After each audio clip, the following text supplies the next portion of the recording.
Isang makasaysayang hakbang ang isinagawa ng Manila Bay Harbor Pilot Partnership sa paglulunsad ng dalawang makabagong pilot boats, ang Manila Pilot 1 at Manila Pilot 2 o MP1 at MP2. Layunin nitong iangat ang kalidad ng pilotage service sa pandaigdigang pamantayan. Sa ginanap na blessing, sina Port Manager Catherine Esto ng PMO NCR South at Port Manager Jeneliza Rebong ng PMO NCR North ang nagsilbing ninang ng dalawang barko. Nagkaroon din ng pagkakataon na makasakay ang dalawang port manager sa bagong water asset na ito ng mga harbor pilots. Itong bagong pilot boats ni Manila Pilots would contribute dun sa efficiency ng services ng mga piloto natin. Lalo na dito sa Manila Pilots. We would like to congratulate on behalf of the Philippine Ports Authority, the Manila Bay Harbor Pilot Partnership for this another milestone in their new era of modernization ng mga pilot boats natin. And as what TM Ken said, this will really contribute sa efficiency nila.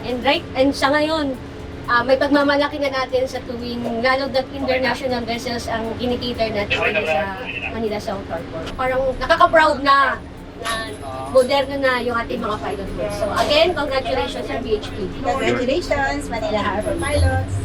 Ayon sa Manila Bay Pilots Partnership, matapos ang mahabang panahon ng paggamit ng mga lumang bangka, ngayon ay pinagmamalaki na ng mga harbor pilots ang kanilang bagong kagamitan. Having this MP1 and MP2, parang naboost ang moral namin. Comfortable kaming magserbisyo, kahit maalon, mahangin, madilim, o di kaya masama ang panahon. Komportable kami kasi itong aming mga pilot boats ngayon na mga bago, nakakaserbisyo talaga. Tested na siya na mag-serve during nung typhoon. Tested siyang nakaserve at naka-cater ng mga pilots na umaakyat sa mga foreign vessel na pumapasok sa Manila Bay.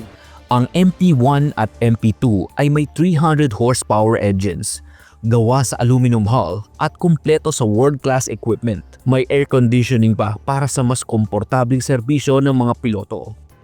Kayang umabot ng 12 knots ang bilis ng bawat bangka, malayo sa dati nitong bangka. Ipinagmamalaki rin ng Philippine Ports Authority ang proyektong ito ng mga harbor pilots para sa patuloy na pagsasaayos at pagmodernisasyon sa pantalan.